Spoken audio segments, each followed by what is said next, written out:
안녕하세요.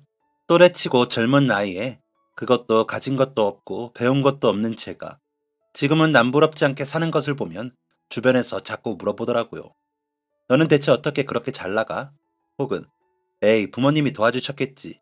등등 제 성공의 비결에 대해 많이 궁금해도 하시고 이야기도 해요. 그럴 때마다 사실 저는 무슨 말을 해야 할지 잘 모르겠어요. 제가 지금은 다양한 나라도 돌아다니고 좋은 차와 좋은 집에도 살고 있지만 얼마 전까지만 해도 그런 사람이 아니었거든요. 오히려 부모님은 저희에게 학원 한 번, 과외 한 번 시켜주시지 못했고 대학 학비를 감당할 수 없어서 아들 둘이 대학에 가면 어떻게 해야 하나 말도 못하고 형과 제 고등학생 생활 몇 년간 끙끙 앓으셨어요. 우리 집은 든든한 후원, 부모님의 백, 이런 것과는 매우 동떨어진 집안이었어요. 지금의 제 모습을 보면 아무도 그런 생각을 못하지만 말이죠. 형은 공부를 엄청나게 잘했어요. 우리 집에서 어떻게 그런 사람이 나왔는지. 형과 저는 어릴 때부터 참 달랐어요. 친구들과 놀기 좋아하고 활동적인 저와 다르게 형은 늘 책만 읽고 공부만 하는 차분하고 조용한 사람이었죠. 집에서 큰 지원을 받지 않고도 어떻게 그렇게 성적은 늘 상위권이었는지. 결국 형은 서울에 있는 유명 대학에 모두 합격했지만 등록금을 감당하기 어려웠기에 그중 가장 하향 지원을 했던 대학으로 등록금을 받고 들어갔어요. 물론 그 학교 역시 매우 좋은 학교이지만 그런 선택을 할 수밖에 없는 형을 보며 부모님도 저도 마음이 아팠어요. 형은 오히려 용의 꼬리가 되느니 뱀의 머리가 되는 게 낫다며 웃어 보였지만 저는 형이 혼자 방에서 합격자 발표 화면을 보고 또 보면서 혼자 우는 것을 보았어요. 자신의 노력으로 이뤄낸 것을 주변의 상황 때문에 저버려야 했을 때 형 역시 19, 그 어린 나이에 얼마나 속상했을까 싶어요.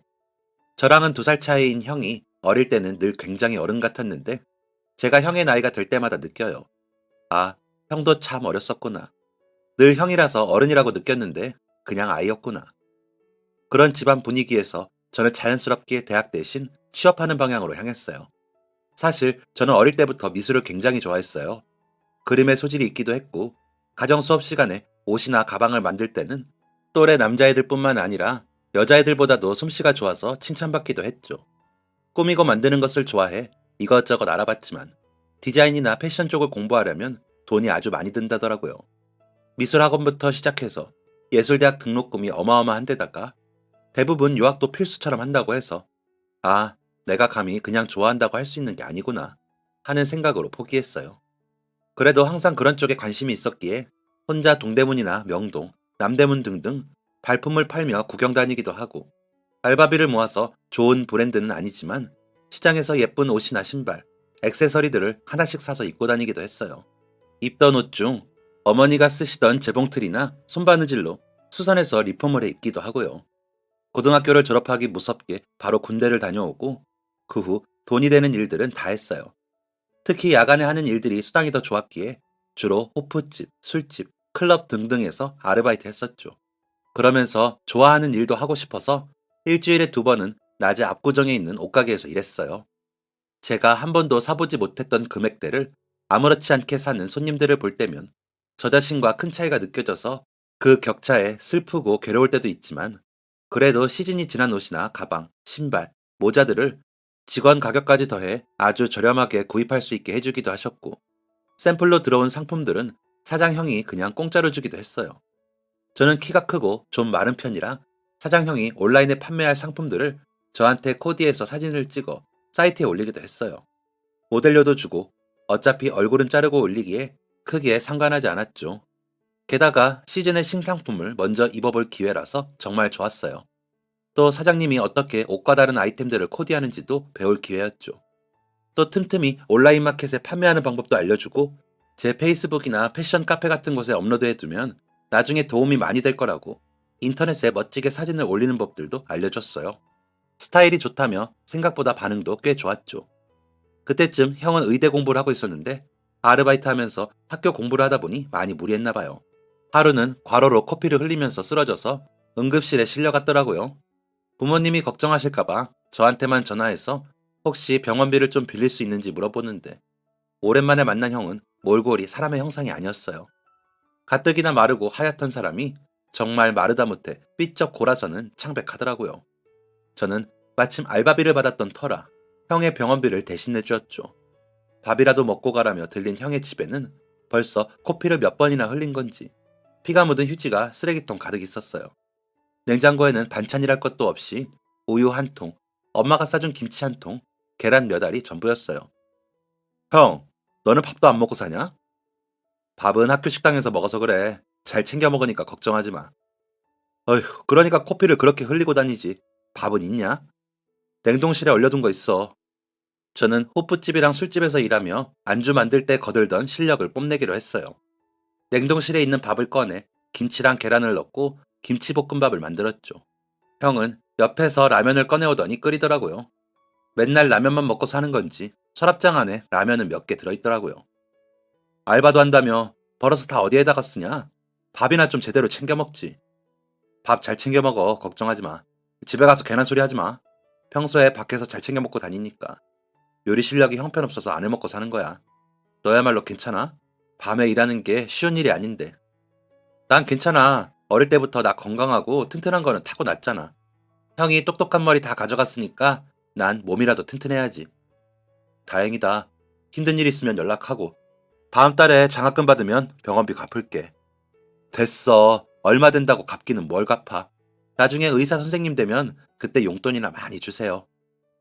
저녁을 먹고 설거지까지 하고 나오면서 자고 가라는 형에게 내일 아르바이트가 있다며 거절하고 집으로 향하는데 눈물이 났습니다. 비쩍 마른 몸에 창백한 형의 얼굴과 방 안 가득하던 피 묻은 휴지와 쌓여있는 책들, 그리고 텅 빈 냉장고가 자꾸만 눈앞에 아른거렸어요. 부모님께 들키지 않으려 집 앞 놀이터에서 한참을 울면서 형의 힘없는 미소를 떠올렸습니다. 빠듯하게 사는 것은 알았지만 그래도 장학금 나오고 아르바이트도 하니까 그렇게 힘들게 살 거라는 생각은 못했어요. 나중에 알고 보니 형은 대학 생활을 시작하고 아르바이트 하기는 했지만 학과 공부량이 너무 많아 일도 제대로 하지 못했다고 해요. 그나마 의대생이라 받았던 고액 과외비는 운영 중인 식당의 월세와 집월세가 또 올라 걱정해 부모님에게 생활비로 보태쓰라며 보내주었다고 하더라고요. 그로부터 며칠 후 옷가게 사장 형이 저를 불렀어요.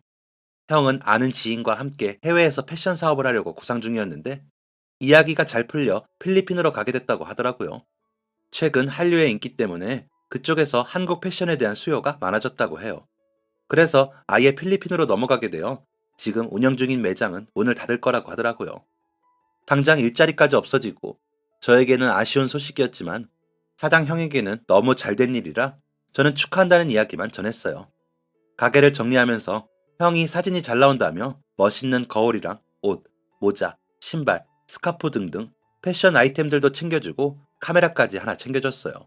너는 옷 입는 센스도 좋고 색감 이해도 뛰어난 것 같아. 이쪽으로 계속 노력하다 보면 언젠가 빛을 볼 수 있을 거라고 생각한다. 그러니까 여기 그만둬도 패션 쪽으로 계속 활동해봐. 넌 재능 있어. 저는 형의 말에 힘을 입어 가게를 그만두고 난 다음에도 틈틈이 그날 입은 코디를 인터넷에 업로드했어요. 페이스북, 인스타그램, 네이버, 다음 카페 등등 다양한 곳에 업로드를 했죠. 그리고 수입이 하나 줄어들어 일을 더 구해야 하나 고민할 때였어요. 마침 고등학교에서 친하게 지냈던 친구가 전화했더라고요. 여보세요? 야, 오랜만이다. 그러게, 진짜 오랜만이다. 잘 지냈느냐? 나야 잘 지내지. 너 혹시 요즘 뭐 하냐? 나? 그냥 이것저것 하지. 이번에 내가 일하는 클럽에서 한 달 단기 알바를 구하고 있는데 너 혹시 시간 되면 일해볼래? 한 달 동안 주말마다 힙합 가수들 공연할 거라서 사람이 엄청나게 몰릴 것 같아서 뽑는 건데 단기인데다가 바쁠 거라서 시급이 장난 아니야. 그리고 연예인들도 좀 올 건데 누가 오는지 비밀로 해야 해서 내 주변에 생각나는 사람이 딱 너더라. 일 잘하고 입 무겁고 너만한 사람이 없더라고. 어때? 진짜? 야, 나 좋지. 나 어차피 연예인에는 크게 관심도 없고 만나는 친구도 없어서 비밀 유지 이런 건 진짜 걱정 안 해도 돼. 오케이. 그럼 한다고 얘기한다. 어차피 우리 위에 상의는 셔츠로 된 유니폼이 있어서 그거 줄 거고 다른 챙겨야 할 것들은 문자로 보내줄게. 안 그래도 수입이 줄어들어 걱정하고 있었는데 마침 친구로부터 괜찮은 제안을 받게 됐어요. 뭐 이런저런 것보다 시급이 두둑하다고 하니 뭐가 됐든 잘 됐다 싶었죠. 그렇게 친구를 따라 강남 쪽에 있는 유명 클럽에서 일하게 됐어요. 제가 할 일이라고는 입구에서 신분증 검사를 하고 티켓을 주거나 안쪽 홀에서 돌아다니면서 사람들이 다 마신 맥주병이나 술잔을 치우는 일이었어요. 그리고 건물 위쪽에는 VIP층이 따로 있었는데 거기서 주문한 주류나 안주들을 가져다 주는 일들이었죠. 생각보다 클럽 내부가 너무 커서 활동량이 장난 아니었어요. 또 음료와 안주를 준비하는 지하에서부터 VIP층까지 왔다 갔다 하는 것도 꽤 힘들었고요. 그래도 돈을 생각하면서 그냥 꿋꿋하게 해냈어요. 토요일 저녁이 되자 사람들이 정말 미친 듯이 몰려들었어요. 공연 관계자를 포함해 공연을 관람하러 온 VIP들을 응대하느라 정말 눈코 뜰 새 없이 바빴죠. 그리고 그때 신기한 게 한 60대 정도로 보이는 어르신 한 분이 VIP층으로 올라오시더라고요. 어서 오세요. 혹시 VIP 입장 티켓 한번 볼 수 있을까요? 사실 클럽에는 입장할 수 있는 연령이 정해져 있어서 이렇게 나이가 많은 어르신이 어떻게 입장하셨는지 의아해서 여쭤본 거였어요. 원래라면 입장도 안 되고 VIP층 입장은 더더욱 안 될 일이었죠. 게다가 콘서트 관계자분이라기에도 너무 연세가 많으신 것 같았어요. 그렇다고 주변에 다른 일행이 있는 것도 아니었고요. 한눈에 봐도 굉장히 눈에 띄는 패션의 노인분은 아무런 말도 없이 쿨하게 티켓을 제 얼굴에 들이미셨어요. 혹시 기분 나빠하시면 어쩌지? 하며 조심스럽게 여쭤본 거였는데 표정의 변화도 없으셨죠. 그때 귀에 꽂은 이어폰으로 무전이 들렸어요. 방금 VIP층 입장하신 어르신, 아까 준비해둔 VIP 테이블로 안내해드리면 돼요. 네? 거기 제일 큰 테이블인데요? 네, 거기로 안내해주세요. 저는 나중에 일행이 더 오시나 하는 생각을 하며 어르신을 VIP 테이블로 안내해드렸어요. 입고 계신 하얀 바지가 조명이 지날 때마다 야광처럼 밝게 빛나더라고요. 거기에 신발은 스포츠 브랜드의 저렴한 스니커즈였는데 또 희한하게 끼고 있는 반지는 해외에서도 엄청 유명한 명품 브랜드의 것이었어요. 거기에 상의는 빨간색 등산복이었는데 전체적으로 뭔가 언밸런스한 듯 하면서도 또 나름 멋이 느껴지는 아주 특이한 패션이었어요. 제가 물어본 거에 기분이 나쁘셨던 건지 아니면 그냥 그런 건 다 상관없으신 건지 무표정한 표정에 대체 무슨 생각을 하시는지 어떤 기분이신지 전혀 파악할 수가 없었어요. 자리를 안내해드리고 아래층으로 내려오니 바에서 방금 그 어르신께 가져다 드리라며 술이랑 얼음, 술잔, 그리고 젤리 몇 개를 준비해 두셨더라고요.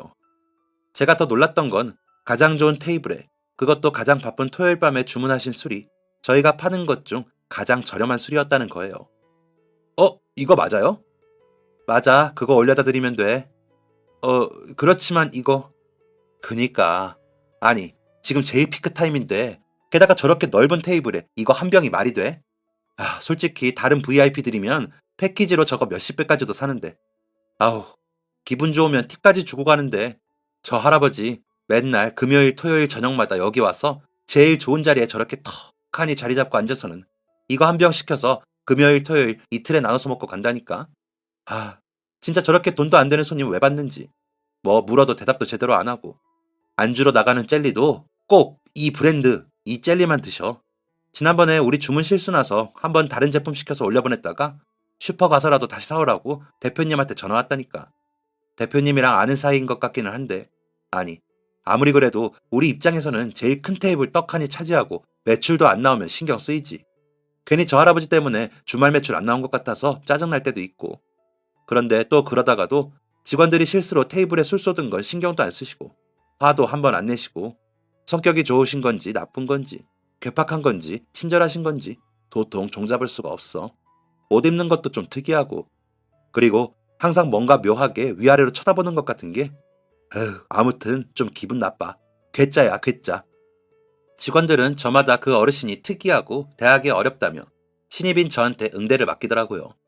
다들 그분이 사람을 위아래로 훑어보는 것 같아 기분이 나쁘다면서 말이에요. 근데 저는 오히려 이 바쁜 와중에 술 한 병에 젤리만 주문한 그분 테이블에 서빙하는 게 훨씬 편했기 때문에 별로 상관하지 않았어요. 오히려 들고 갈 쟁반이 가벼우니 편하고 좋죠 뭐.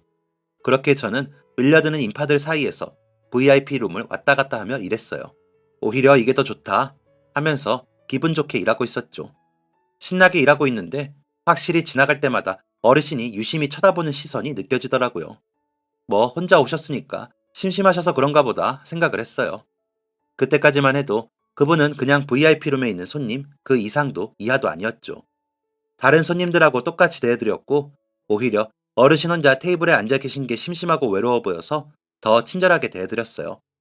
그렇게 그분은 술을 천천히 드시더니 공연이 끝나고 새벽쯤 사람들이 슬슬 빠져나가기 시작하자 자리에서 일어나시더라고요. 감사합니다. 조심히 들어가세요. 저는 경쾌하게 인사를 드렸고 어르신은 저를 한참 더 들여다보시더니 한쪽 손을 들어 인사를 건네시곤 나가셨어요. 정말 재밌는 점은 제가 쓰레기를 버리려고 뒤로 나갔더니 주차장에 세워둔 자전거를 끌고 가시더라고요. 클럽에서 가장 좋은 VIP 테이블에서 술을 드시고는 자전거를 타는 것도 아니고 끌고 걸어가시다니 뭔가 특이하면서도 재밌는 분이었어요. 사람들이 왜 그분을 괴짜라고 하는지 알 것 같더라고요. 그리고 일하시던 직원분들 말대로 그 다음 주 금요일이 되니까 다시 그분이 오셨어요. 지난주 오셨을 때 직원들이 저에게 그분 눈빛이 불편하지 않냐 물어보셨지만 저는 별로 상관없다고 했었죠. 그랬더니 역시 다시 그분이 오셨을 때 응대는 제 몫이 되었어요. 저는 정말 상관없었기 때문에 또 친절하게 그분을 응대해드렸어요. 오히려 지난주에 뵙고 또 뵈니까 반가운 느낌도 들더라고요. 그리고 오늘도 위쪽은 예쁜 후드티인데 아래쪽은 등산복 바지를 입으시고 편한 운동화를 신고 오셨어요. 오늘은 시계를 하고 오셨는데 역시나 해외 유명 명품 브랜드 시계더라고요. 심지어 한정판이라 구하기도 쉽지 않은데 여전히 종잡을 수 없고 특이하다 싶은 생각이 들었어요. 안녕하세요. 또 뵙네요. 저 기억하세요? 어르신은 아무 대답을 하지 않은 채 다시 저를 아래 위로 훑어봤어요. 오늘도 멋지게 입으셨네요. 지난번 반지도 예뻤는데 오늘은 시계에 포인트를 주셨네요. 자리 안내해 드릴게요. 저는 제가 관심 있는 패션 아이템을 만나서 반가운 마음에 아는 척을 했어요. 그랬더니 저를 한번 쳐다보시고 슬쩍 웃으시더라고요. 패션을 좀 알아보군. 안다기보다 패션에 관심이 많아서 이것저것 많이 봐요. 이번 시계 구하기 엄청 어려웠다고 들었는데 대단하시네요. 오, 그런 정보까지? 이번에 한정판이라고 하더군. 아는 지인이 어렵게 구했다며 선물해줬네. 저희는 이런저런 이야기를 나누었어요. 겉으로 보기에는 좀 무뚝뚝한 것 같기도 하고 옷차림도 특이하고 독특한 구석이 있는 분이었지만 막상 이야기를 나눠보니 엄청 쾌활하시더라고요. 그리고 패션에 대해 아는 게 엄청 많아서 이야기를 나누는 것도 재밌었어요. 하루는 갑작스럽게 비가 내리더라고요. 쓰레기를 버리러 갔다가 어르신의 자전거가 눈에 보였어요. 가는 길에 비를 맞으실 수도 있겠다 싶어서 편의점에 얼른 뛰어가 우비와 우산을 샀죠. 우비는 자전거에 씌워주고 우산은 자전거 바구니에 넣어두었어요. 그러더니 그 다음 주에 오셨을 때 저한테 예쁘게 접어진 우산을 돌려주시더라고요. 제가 넣어둔 걸 어떻게 아셨냐고 여쭤봤더니 그냥 웃으셨어요. 그리고 어르신께서 저한테 물어보시더라고요. 자네는 여기 직원인가? 아니요, 지금 단기 아르바이트 중입니다. 다음 주까지예요. 어허, 그럼 혹시 다른 일 해볼 생각 있나? 일을 계속해야 하는 상황이라서 시켜주시면 여기서 계속 일하거나 아니더라도 다른 일을 구하려고요. 원래 아르바이트를 2개 하고 있었는데 최근에 한 곳을 그만두게 됐거든요. 그건 어쩌다가? 압구정에 있는 옷가게에서 일했는데 거기 사장님이 사업 확장차 필리핀으로 넘어갔어요. 혹시 그 커피숍 근처에 있는 노란 간판에 인터넷에서도 판매하던 거기 말인가? 네, 맞아요. 우와, 어떻게 하셨어요? 그랬구만. 이거 받게. 어르신이 내민 것을 받아들었더니 명함이었어요. 거기 보니 국내에서 꽤 유명한 패션 회사 이름이 적혀 있더라고요. 가지고 있다가 나중에 일자리 필요하면 연락해 주게. 어르신은 제가 뭐라고 대답도 하기 전에 그렇게 말하고는 여느 때처럼 VIP 테이블에 앉아 술을 드셨어요. 저는 받아든 명함을 주머니에 소중히 넣어두었어요. 그리고 또 한 주가 지나 제가 일하는 마지막 주가 되었어요. 그 주는 금요일도 토요일도 어르신이 오시지 않더라고요. 무슨 일이라도 생겼나 싶어 걱정되기도 했어요. 금요일에 오지 않으셨을 때는 볼 일이 있으신가? 내일 오시려나 보다 하고 넘어갔는데 토요일에도 안 오시니까 점점 불안해지더라고요. 혹시 자전거를 타고 다니시다가 어디 사고라도 나신 건 아닌가? 싶은 생각이 들면서 마음이 좋지 않았어요. 토요일 영업이 끝나는 날까지 오지 않으시길래 결국 걱정이 되어 다음날 전화를 걸어보았어요. 여보세요? 어르신, 저 클럽에서 일하는 지난번 명함 받은 직원입니다. 혹시 기억나세요? 그럼 일하려고 전화한 건가? 이번 주에 안 오셨길래 걱정되어 연락드렸어요. 혹시 어디 다치거나 아프신 건 아닌가 해서요. 하하, 자네는 정말 한결같이 친절하고 다정한 사람이구만. 이번 주에 시간 있나? 마침 클럽에서 일하는 마지막 주였기에 저는 어르신과 시간 약속을 잡았어요. 성수동 쪽에 한 카페로 오라고 하시더라고요. 그리고 약속 당일 카페로 나갔더니 하얀 백발에 후드티, 청바지를 입고 있으신 어르신이 보였어요. 안녕하세요. 오랜만에 뵙네요. 잘 지내셨어요? 저는 반갑게 인사를 했고 어르신은 어떤 커피를 마실지 물어보시더라고요. 메뉴판을 보니 가격대가 상당했는데 그나마 제일 저렴한 걸 골랐어요. 그랬더니 어르신께서 제가 주문한 커피랑 진열장에 있던 빵과 케이크를 잔뜩 결제해서 자리로 오시더라고요. 그 나이 때 먹는 거 참으면 건강 버려. 나처럼 이 나이에도 이렇게 카페 다니고 건강하게 살려면 잘 먹고, 잘 입고, 잘 지내고, 그래야 되는 거야. 잠시 뒤 카페 직원분이 음료와 빵, 케이크를 잔뜩 가져다 주셨어요. 저는 감사하다는 인사를 하고 먼저 드실 수 있도록 포크를 어르신이 앉아 계신 방향으로 세팅해 드렸죠. 자네는 참 친절하구먼. 부모님이 아주 좋은 분이신가 봐. 네, 우리 집이 좀 형편이 좋지 않아서 물질적으로는 풍족하지 않았지만 부모님께서 따뜻한 마음은 늘 공짜라며 넉넉한 살림이 아니라 기부 같은 건 못해도 나름의 방법으로 타인을 도우면 된다고 하셨거든요. 그랬구먼. 지금은 학생인가? 어르신은 저에 대해서 이런저런 질문들을 하셨어요. 학교는 다니는지, 군대는 다녀왔는지, 지금은 뭘 하고 있고, 꿈은 무엇인지 등등을 물어보셨죠. 처음 자네를 봤을 때 나는 오히려 자네가 입은 옷에 놀랐네. 사실 거기는 조명도 어두운 데다가 상의는 유니폼이고 일하다가 이런저런 일들이 생길 수 있으니 다들 바지나 신발은 자기가 가진 것 중 낡은 것이나 아니면 스타일과 전혀 상관없는 아무거나 입고 신고 일하기도 하지. 근데 자네는 달랐어. 처음이라 그랬을 수 있지만 상의랑 어울리는 짙은 청바지에 신발도 바지의 색에 맞춰서 매치한 것 같았지. 그리고 꽤 저렴한 신발에 본인이 직접 운동화 끈을 바꿔 포인트를 줬더군. 그런 작은 부분을 신경 쓴 게 재밌어서 쭉 지켜봤더니 그날 자신이 생각한 컨셉에 그에 맞는 스타일링을 유니폼을 입으면서도 자연스럽게 소화했더군. 특히 원래의 옷에 본인이 직접 수선한 듯한 포인트들이 아주 좋았어. 저는 깜짝 놀랄 수밖에 없었어요.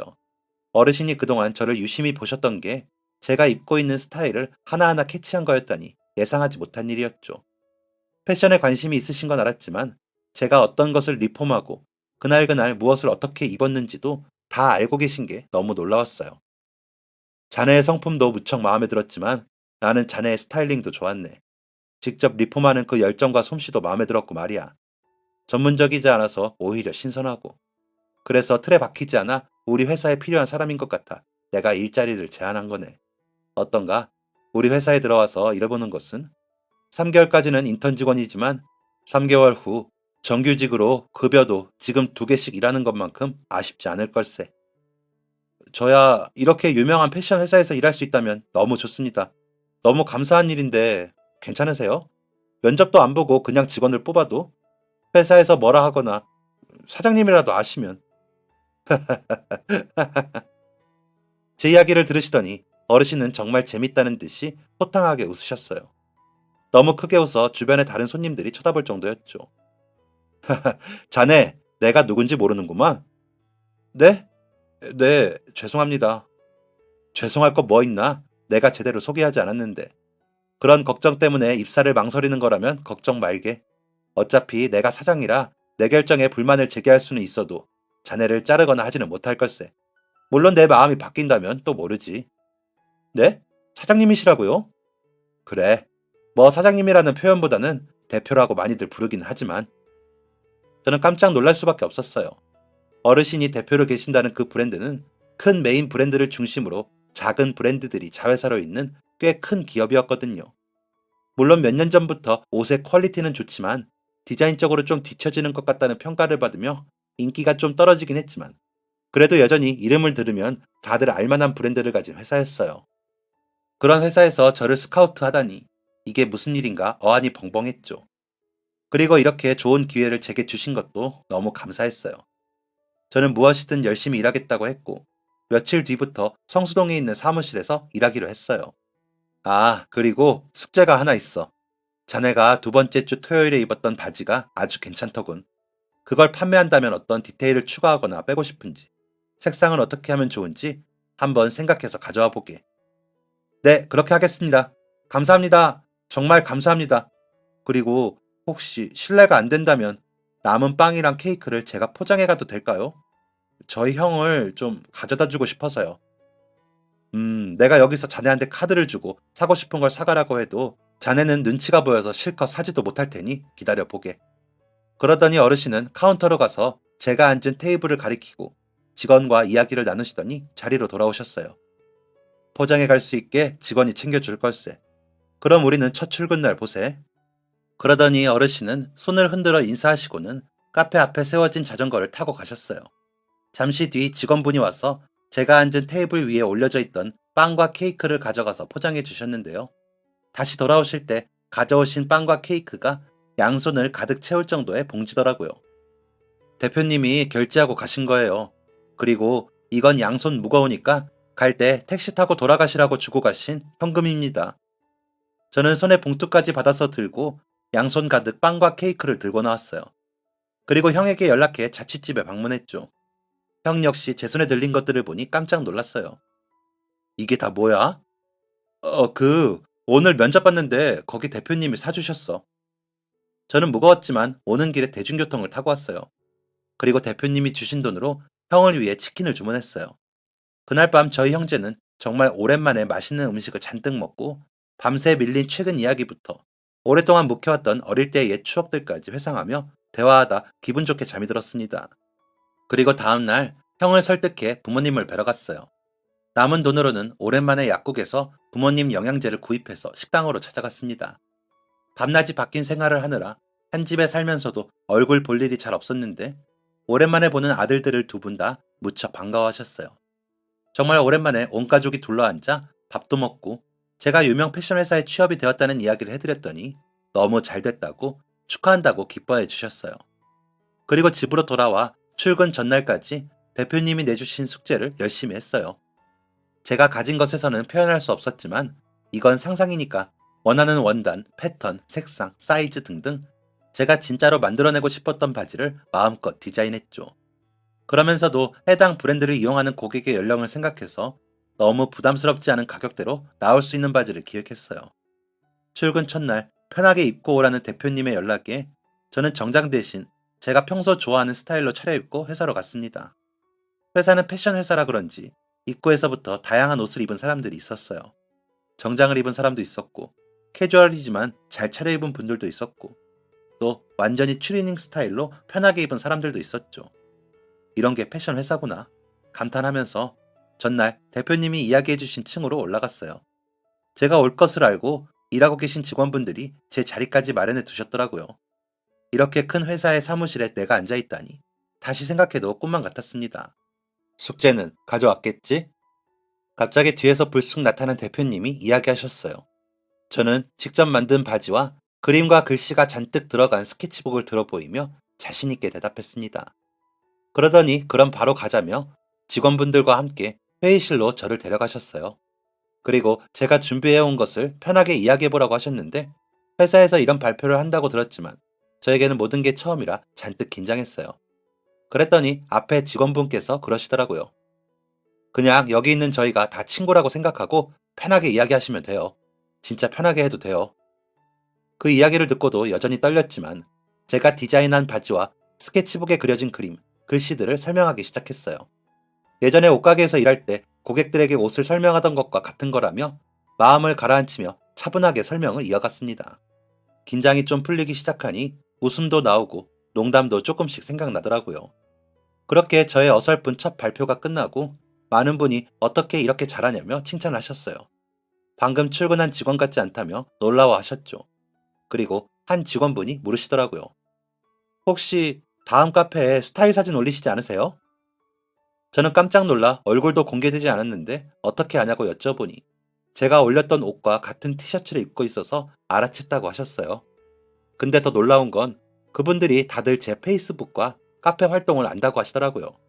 그게 저랑 동일 인물인 건 몰랐지만 평소 패션 쪽 정보를 수집할 때 제 스타일이 너무 인상적이라서 회의 자료로도 몇 번 쓰였다고 해요.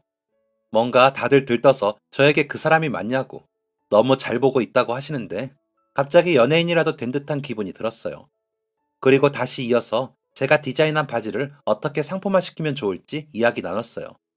회의라고는 하지만 전혀 딱딱하거나 불편한 분위기도 아니었고 다들 자신의 의견을 적극적으로 제시하며 의견을 조율해 나갔죠. 그리고 나중에 알게 된 사실인데 저희 팀에는 저 말고도 특이하게 입사하게 된 분들이 더 계셨어요. 한 분은 대표님이 자주 가는 제가 일했던 클럽에 놀러 갔다가 스카우트가 되었다고 하더라고요. 대표님께서 그 클럽 가시는 이유가 인재도 찾고 스타일도 보려는 거예요.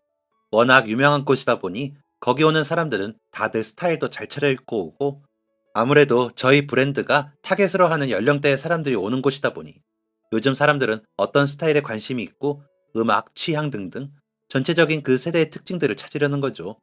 거기 클럽 사장님이 대표님 아는 동생분이신데 젊을 때 모델 일을 하다가 다리를 심하게 다치신 후부터 바텐더로 일하면서 항상 클럽을 차리고 싶어 하셨대요.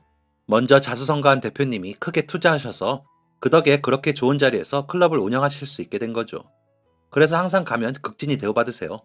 저희도 직원이라고 말하면 입장료도 공짜예요. 그리고 클럽 외에도 젊은 친구들이 많이 모이는 곳이라고 하면 어디든 가신다고 하셨어요. 전국적으로 유명한 축제들도 다니고 가끔 대학가 근처를 돌아다니며 아이디어를 얻기도 하신다더라고요. 트렌드를 따라가기 위해서 그냥 학력이 좋은 디자이너보다는 그게 아니라도 패션에 관심이 많고 스타일이 좋고 센스가 좋은 직원들을 찾아 직접 채용하기도 하고요. 그냥 특이한 옷에 자전거를 타고 다니는 괴짜 노인이라고 생각했는데 알면 알수록 일에 대한 열정도 뛰어나고 정말 멋진 분이셨어요. 그리고 제게 기회를 주신 것에 보답하기 위해서 저 역시 입사 후 정말 열심히 일했어요. 또 제가 디자인해서 최종 판매가 결정된 상품은 회사 명의가 아닌 제 이름으로 디자인 특허를 내주셨어요. 아무리 회사에 소속되어 있다고 하더라도 그것은 제 개인의 작품이기 때문에 당연한 거라고 하시면서요. 그리고 시즌마다 판매를 추적해서 디자이너별로 매출이 좋았던 상품에 대해서는 인센티브까지 챙겨서 주셨죠. 의상은 디자인과 마케팅이 중요하다며 항상 각별하게 생각해 주시고 챙겨 주셨어요. 그리고 그렇게 해주시면 해주실수록 저 역시 더 잘하고 싶고 보답하고 싶은 마음이 들었죠. 그래서 우리 회사 옷을 적극적으로 활용해 스타일링하며 페이스북과 인스타그램, 인터넷 카페 등에서 열심히 활동했어요. 그러다 보니 제가 올린 사진을 보고 구입을 하는 사람들도 늘어나더라고요. 어느새 인터넷에서도 제가 꽤 유명한 사람이 되어서 다들 제가 입은 옷 정보를 알고 싶어 하고 스타일을 따라하고 싶어 했어요. 덕분에 회사에서는 더욱 사랑받는 직원이 되었죠. 회사에서는 제게 모델료와 마케팅 비용까지 따로 지급해줬어요. 특별 코드를 만들어서 제가 올린 사진을 보고 구입해서 생긴 매출에 대해서 또 인센티브를 챙겨주셨죠. 덕분에 저는 예전의 옷가게와 시급, 야간 수당을 위해 일하던 곳들과는 비교가 되지 않을 정도의 수익을 벌었어요. 통장에 찍히는 금액을 볼 때마다 이게 정말 내가 번 돈이라고 믿을 수 없을 정도였죠.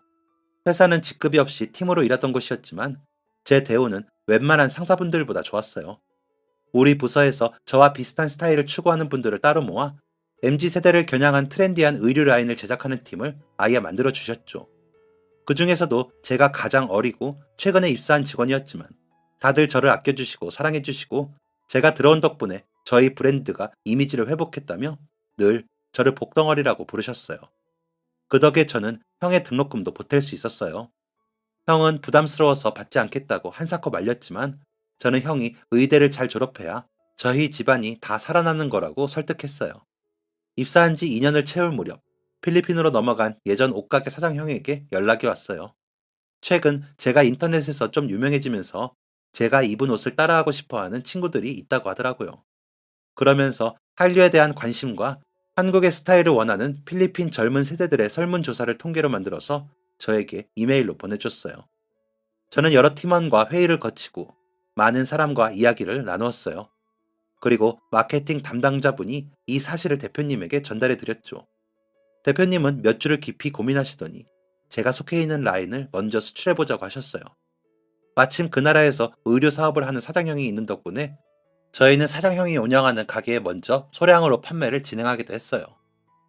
처음에는 나쁘지 않은 정도의 반응이었지만 K-팝 열기가 뜨거워지고 한국의 드라마, 영화, 아이돌 인기가 많아지면서 매출량이 급속도로 늘어갔어요. 그리고 이 기세를 몰아 저는 마케팅의 일환으로 아이돌들에게 의상을 협찬해주면 어떠냐고 제안했어요. 회사에서는 그래 한번 해보자고 하였고 저는 그동안 일하면서 알게 된 지인들을 통해서 협찬을 위해 여기저기 연락을 돌렸어요. 최근 우리 회사의 스타일이 젊은 세대에 굉장히 잘 맞는 것 같다며 몇몇 회사에서 협찬을 받아들였어요. 공항 입국할 때나 필리핀에서 콘서트나 팬미팅을 할 때 협찬했더니 매장은 품절에다가 본사 홈페이지까지 찾아와 혹시 국제 배송은 안 되냐고 물어보더라고요. 이 덕분에 우리 회사는 본격적으로 해외 진출을 진행하게 되었고 필리핀뿐만 아니라 베트남, 중국, 대만 등 한류에 대한 관심이 있는 여러 국가를 목표로 프로젝트를 진행했어요. 그렇게 제가 입사한 지 5년이 되어갈 때쯤 저는 회사에서 유명한 인물이 되어 있었어요. 저희 브랜드의 젊은 세대를 담당하는 라인의 팀장인 것은 물론 마케팅과 해외 부서와도 협업하며 다양한 프로젝트들을 성공시켰거든요. 덕분에 저는 그동안 형의 대학 등록금도 내줄 수 있었고 5년을 꼬박 모은 돈으로 부모님에게 좋은 자리의 식당을 차려드렸어요. 그리고 은행 대출을 살짝 보태서 그동안 살던 월세에서 벗어나 부모님과 함께 살 집도 구했죠. 어머니 아버지는 참 많이 우셨어요. 그동안 해준 것도 없이 키웠는데 자신들이 이런 효도를 받는 건 과분하다며 저한테 미안하고 고맙다고요. 하지만 저는 부모님이 남에게 늘 친절히 하라고 알려주신 덕분에 지금의 자리에 올 수 있었던 거라 당연히 받으셔야 한다고 했죠. 형도 그 사이 무사히 졸업하여 현재는 다니던 대학의 병원에서 인턴 생활 중이에요. 졸업만 하면 끝인 줄 알았는데 의사는 뭐 그렇게 배울 게 많은지 여전히 잠도 못 자고 생활하는 것 같아요. 지금도 졸업해서 일할 수 있었던 건 다 제 덕분이라며 월급 받으면 항상 저한테 맛있는 거 사준다고 저부터 챙겨요. 어딘가 특이한 저희 대표님은 여전히 매우 특이하세요. 그래도 늘 직원들을 생각하는 마음은 정말 따뜻하고 좋은 분이시죠. 얼마 전에도 전 직원들에게 통 큰 선물을 나눠주시는 덕분에 다들 이번 실적도 역대급으로 만들겠다며 이 악물고 일하는 중이에요. 물론 저도 마찬가지고요. 대표님은 지금도 종종 저한테 말씀하세요. 제 덕분에 친절이 얼마나 중요한지 알게 됐다고. 다른 사람에게 다정하게 대하는 마음이 얼마나 상대를 감동하게 하는지도 알게 됐다고요. 그리고 아무리 잘 나가고 돈을 많이 벌어도 부디 그 마음은 잊지 말고 오래도록 저 자신을 지키며 살았으면 좋겠다고 하세요. 저 역시 제가 이 자리까지 올 수 있게 해주었던 그 친절과 다정함은 잊지 않고 살려고 해요. 그리고 앞으로도 이 마음과 함께 예쁜 옷, 좋은 옷을 많이 만들면서 돈도 많이 벌어서 나중에 저희 형한테 병원도 차려주고 싶어요. 언젠가 그럴 수 있겠죠. 길었던 제 이야기를 들어주신 많은 분들 친절과 다정은 혼자니까 더 많이 친절하고 다정하면서 행복하게 지내길 바랄게요. 지금까지 사연 들어주셔서 감사합니다. 사연이 재밌으셨다면 구독과 좋아요 눌러주세요. 감사합니다.